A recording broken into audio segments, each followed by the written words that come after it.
Will the Grinch come to visit Wall Street before Santa Claus? That's next. So, as we head into mid-December, the question is will the Grinch visit before Santa Claus? Well, we've got a lot of things going on this week that could provide a little bit of sloppy action to the markets. On Wednesday, we've got the Federal Reserve talking about monetary policy. Are they going to hike rates faster than expected? If they're a little bit more hawkish than the markets expect, we could see some pressure on stocks. And of course, then on Friday, we've got options expiration as we get into mid-month. Clearing that hurdle, we're then set up for the last 2 weeks of the month, which is where we should see portfolio rebalancing and window dressing that should lead to that traditional Santa Claus rally.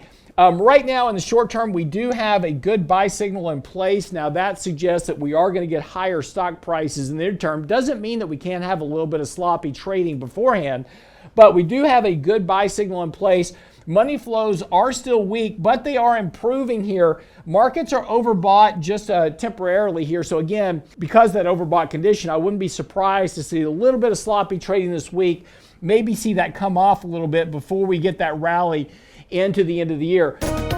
Kind of keep a watch on this because, again, a little bit of a pullback would not be surprising. That would actually set the markets up for a rally back here towards 2 standard deviations above the market. That'd be right around 4750, 4800 on the index. So again, not outside the realm of possibility. Could see a couple of strong weeks. But before we get there, again, wouldn't be surprised to see a little bit of a pullback here. On the other side of this coin, we also have to talk about bonds.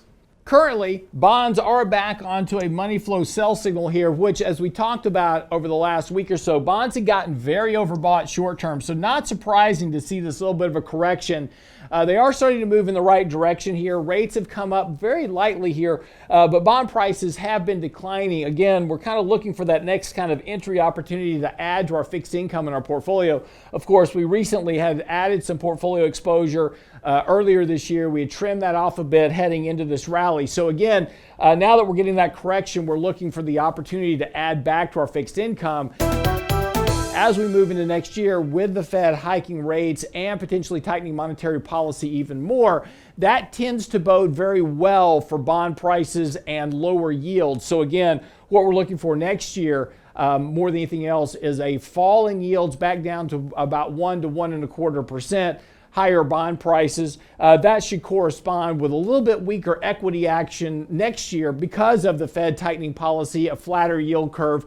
And what we'll be focusing on next year is profit margin compression more than anything else, because as the yield curve flattens, that's going to be bad for banks. But companies that can actually grow earnings in a more deflationary environment as inflation starts to reverse, that's going to lead to the companies that we want to be investing in. Again, as we move into 2022, we'll start to really analyze those sectors a whole lot more closely, looking for opportunity. I'm your host, Lance Roberts, for 3 Minutes on Markets and Money. We'll see you tomorrow.